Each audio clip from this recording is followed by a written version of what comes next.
പാലാ നിയോജകമണ്ഡലം ഇപ്രാവശ്യം അത്ഭുതങ്ങൾ സൃഷ്ടിക്കും. ഷോൺ ജോർജിൻ്റെ എൻട്രി ആയിരിക്കും അവിടെ മൊത്തം ട്വിസ്റ്റ് ചെയ്യുന്നത്. മറ്റൊന്നുകൊണ്ടുമല്ല, പഴയ കെ എം മാണി സാർ മത്സരിക്കുമ്പോഴുള്ള പാലാ മണ്ഡലമല്ല ഇപ്പോഴത്തെ പാലാ മണ്ഡലം. പാലാ മണ്ഡലം എൽ ഡി എഫിന് കിട്ടുന്നതിന് വേണ്ടി അതിനെ കീറി മുറിച്ച് പല തരത്തിലേക്ക് മുറിച്ചു. അങ്ങനെ മുറിച്ചപ്പോൾ പഴയ പൂഞ്ഞാറിൻ്റെ കുറേ ഭാഗങ്ങൾ കൂടി പാലാ നിയോജകമണ്ഡലത്തിൽ വന്നിട്ടുണ്ട്.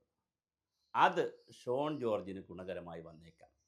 ഷോൺ ജോർജ് പൂഞ്ഞാർ പ്രദേശത്തു നിന്നുള്ള നിയോജകമണ്ഡലത്തിൽ ഉൾപ്പെട്ട പ്രദേശത്തു നിന്നുള്ള ജില്ലാ പഞ്ചായത്ത് അംഗമായിരുന്നു കഴിഞ്ഞ പ്രാവശ്യം. അപ്പോൾ അത് നമ്മുടെ പി സി ജോർജിൻ്റെ പാർട്ടിയിൽ നിന്ന് ജില്ലാ പഞ്ചായത്ത് മെമ്പറായി ജയിച്ചിട്ടുള്ള ആളാണ്. അപ്പോൾ അദ്ദേഹത്തിനൊരു തെരഞ്ഞെടുപ്പ് പാരമ്പര്യമുണ്ട് ഷോൺ ജോർജിന്. ഞാൻ പറഞ്ഞില്ല, പൂഞ്ഞാറിൻ്റെ നല്ലൊരു ഭാഗവും ആരെടുത്തിട്ടുണ്ട്,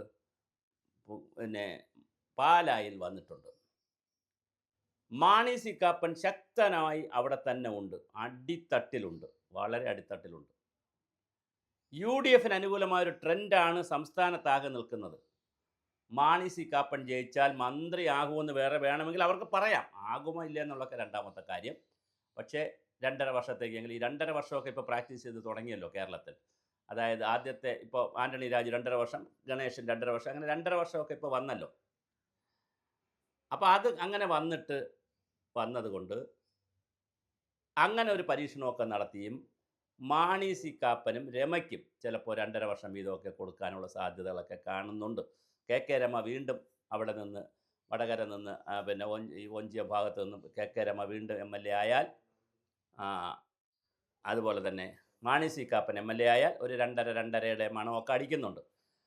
അതുപോലെ വളരെ കൃത്യമായി ജോസ് കെ മാണിയെ സംബന്ധിച്ചിടത്തോളം അദ്ദേഹത്തിൻ്റെ പൊളിറ്റിക്കൽ കരിയറിൻ്റെ ലാസ്റ്റ് റിസോർട്ടാണ് ഇപ്പോഴത്തെ പാല. മത്സരിച്ചില്ലെങ്കിൽ റോഷി അഗസ്റ്റിൻ പാർട്ടി കൊണ്ടുപോകും. കാരണം എപ്പോഴും പാർലമെൻ്ററി ജനാധിപത്യത്തിൽ നിൽക്കുന്നവർക്കാണ് പാർട്ടിയിൽ അധികാരം. പ്രത്യേകിച്ച് കേരള കോൺഗ്രസ് പോലുള്ളൊരു പാർട്ടിയിൽ അധികാരത്തെ എവിടെയാണോ അവിടെയായിരിക്കും അണികൾ കൂടുതൽ പോവുക. അവർക്ക് അധികാരവുമായി ബന്ധപ്പെടുത്തിയിട്ടാണ് എപ്പോഴും കാര്യങ്ങൾ നിലനിൽക്കുന്നത്. അപ്പോൾ ജോസ് കെ മാണി മത്സരിച്ചില്ലെങ്കിൽ റോഷി പാർട്ടി കൊണ്ടുപോകും. ഇനി മത്സരിച്ചാൽ ജയിക്കുമെന്ന് പറയാൻ കഴിയില്ല. കാരണം കഴിഞ്ഞ കാല രാഷ്ട്രീയമല്ല. ഷോൺ ജോർജിൻ്റെ ശക്തമായ എൻട്രി ഉണ്ട് അവിടെ. ഷോൺ ജോർജ് ആരുടെ വോട്ട് കൊണ്ടുപോകും എന്നതിനെ ആശ്രയിച്ചായിരിക്കും പാലയുടെ തെരഞ്ഞെടുപ്പ് വിധി. ഷോൺ ജോർജിന് അനുകൂലമായ ചില ഘടകങ്ങളുണ്ട്. ഒന്ന്, അച്ഛൻ്റെ നല്ല വാക്ചാതുര്യം കിട്ടിയിട്ടുണ്ട്. എന്നാൽ അച്ഛൻ്റെ ഈ വിളയാട്ടം ഉണ്ടല്ലോ, അത് കിട്ടിയിട്ടുമില്ല. ഈ സരസ്വതി വിളയാട്ടം ഉണ്ടല്ലോ, അച്ഛൻ്റെ നാവ് തുറന്നാൽ അദ്ദേഹം എന്തെങ്കിലുമൊക്കെ വിദ്വേഷമോ എന്തെങ്കിലുമൊക്കെ മറ്റൊരാളിനെ കുത്തുന്ന കാര്യങ്ങൾ പറയുന്നൊരു സ്വഭാവം പി സി ജോർജിനുണ്ട്. സത്യസന്ധത കൊണ്ട് പറയുന്നതായിരിക്കും. പക്ഷേ എല്ലാ സത്യസന്ധതയും നമുക്ക് പറയാൻ പറ്റും. അങ്ങനെ പറയാതിരിക്കലാണ് കൂടെയാണ് ഒരു സത്യസന്ധത. പക്ഷേ അത് പി സി ജോർജിനില്ല. അദ്ദേഹം മുഖത്ത് നോക്കി കണ്ണ് നോക്കി തുറന്നു. അത് അദ്ദേഹത്തിന് രാഷ്ട്രീയത്തിൽ കിട്ടിയ തിരിച്ചടികളുടെയും അർഹിക്കുന്ന സ്ഥാനം കേരള കോൺഗ്രസിൽ കിട്ടാതെ പോയതിൻ്റെയും മന്ത്രിസ്ഥാനം കിട്ടാതെ പോയതിൻ്റെയൊക്കെ ഒരു പ്രതിഷേധം കൂടി ഉണ്ട്. ഒരു നെഗറ്റീവ് എനർജിയാണ് പി സി ജോർജിൻ്റെ പലപ്പോഴും ഉണ്ടായിരുന്നത്. ഇപ്പോൾ BJP പോയതിന് ശേഷമാണ് വലിയ മാറ്റം വന്നിട്ടുണ്ട്. ഏതായാലും മകന് വലിയ സ്ഥാനം BJP കൊടുത്തിട്ടുണ്ട്. മകന് വലിയ ഭാവിയുമുണ്ട്. അപ്പോൾ ഷോൺ ജോർജ് വളരെ പക്വതയുള്ള ഒരാൾ. പിന്നെ ഗ്ലാമർ താരമാണ്. പുതിയ തലമുറയ്ക്കൊക്കെ ഇഷ്ടമാണ് ഷോൺ ജോർജിനെ. അദ്ദേഹത്തിന് നല്ല ഇൻസ്റ്റഗ്രാമും ഫേസ്ബുക്കും ഒക്കെ വളരെ ഫോളോവേഴ്സുള്ള ആളാണ്. അപ്പോൾ ഷോൺ ജോർജ് ഒരു സെലിബ്രിറ്റി മോഡിലുള്ള വളരെ പ്രധാനപ്പെട്ട, മാത്രമല്ല BJPയുടെ സംസ്ഥാന തലത്തിലുള്ള പ്രധാന നേതാവ് കൂടിയാണ്. അതുകൊണ്ട് തന്നെ രാജീവ് ചന്ദ്രശേഖരൻ്റെ അടക്കമുള്ള, അല്ലെങ്കിൽ പ്രധാനമന്ത്രി അല്ലെങ്കിൽ അമിത്ഷാ അടക്കമുള്ളവരുടെ ഒരു ശ്രദ്ധ പാലയിൽ വരാൻ സാധ്യതയുണ്ട്. വേറെയും കാര്യങ്ങളുണ്ട്. ഇദ്ദേഹം ന്യൂനപക്ഷമാണ്. അപ്പം ഷോൺ ജോർജിനെ ഏതെങ്കിലും തരത്തിൽ ജയിപ്പിച്ചെടുക്കാൻ പറ്റിയാൽ അത് വലിയ ഒരു സംഭവമാക്കി മാറ്റാൻ BJPക്ക് കഴിയും.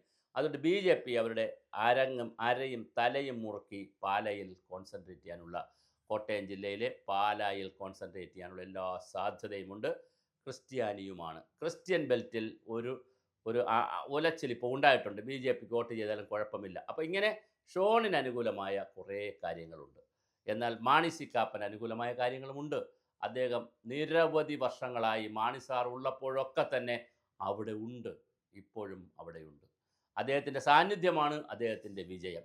അതുകൊണ്ട് മാണി സി കാപ്പനെ എഴുതിത്തള്ളാൻ പറ്റില്ല. എന്നാൽ ജോസ് കെ മാണിയെയും അങ്ങനെ എഴുതിത്തള്ളണ്ട. കാരണം LDFന് അനുകൂലമായൊരു ട്രെൻഡ് വരാൻ യാതൊരു സാധ്യതയുമില്ല.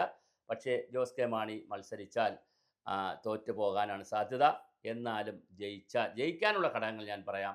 മാണി സാറിൻ്റെ ഒരു പഴയ ബന്ധം, മാണി സാറിൻ്റെ മകൻ, അതുപോലെ തന്നെ കേരള കോൺഗ്രസിൻ്റെ ചെയർമാൻ, ഒരു പാർട്ടിയുടെ ചെയർമാൻ, അത്തരത്തിൽ കേരള കോൺഗ്രസ്സുകാരും LDFും ശക്തമായി അവിടെ ഉണ്ടാകും. പക്ഷേ ഇന്നലെ വളരെ മനോഹരം, അത് ഇന്നലെയല്ല, മൊത്തത്തിൽ കേരളത്തിൽ കാണുന്നൊരു കാഴ്ചയാണ്. CPMന് എന്ത് പറ്റി? LDFന് ഇന്നലെ ഒഴിഞ്ഞ കസേരകളോടാണ് നിറഞ്ഞ സ്റ്റേജുകാർ പ്രസംഗിച്ചത്. അതാണ് എൻ്റെ നല്ല പ്രയോഗം. ഒഴിഞ്ഞ കസേരകളോട് നിറഞ്ഞ സ്റ്റേജിലുള്ള, അതായത് സ്റ്റേജ് നിറച്ച് നേതാക്കളാണ്, കേൾക്കാൻ ഒരു മനുഷ്യനില്ല, മുഴുവൻ കസേരകളാണ്.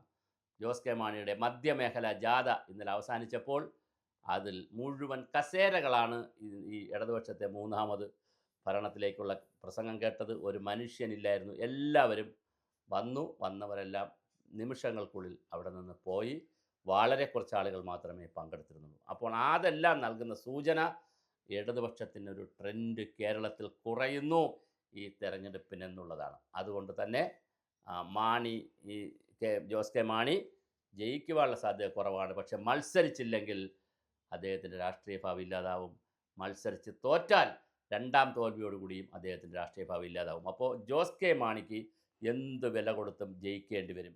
അതിനുള്ള തന്ത്രങ്ങൾ ഇടതുപക്ഷവും CPMും, പ്രത്യേകിച്ച് ജോസ് കെ മാണി വലതുപക്ഷത്തേക്ക് പോകണമെന്ന് ജോസ് കെ മാണിയുടെ കൂടെ ഉള്ളവർ പറഞ്ഞിട്ടും പോകാതെ റോഷിയുടെയൊക്കെ നിർബന്ധപ്രകാരം ഇടതുപക്ഷത്ത് നിൽക്കുമ്പോൾ സ്വാഭാവികമായിട്ട് ജോസ് കെ മാണിയെ ജയിപ്പിച്ചെടുക്കാനുള്ളൊരു ധാർമ്മിക ഉത്തരവാദിത്വം CPMനുണ്ട്, CPIക്കുമുണ്ട്. അതവർ പ്രകടിപ്പിക്കുമോ? അതിനാവശ്യമായ പ്രവർത്തനങ്ങൾ അവർ പാലായിലേക്ക് കൊടുക്കുമോ?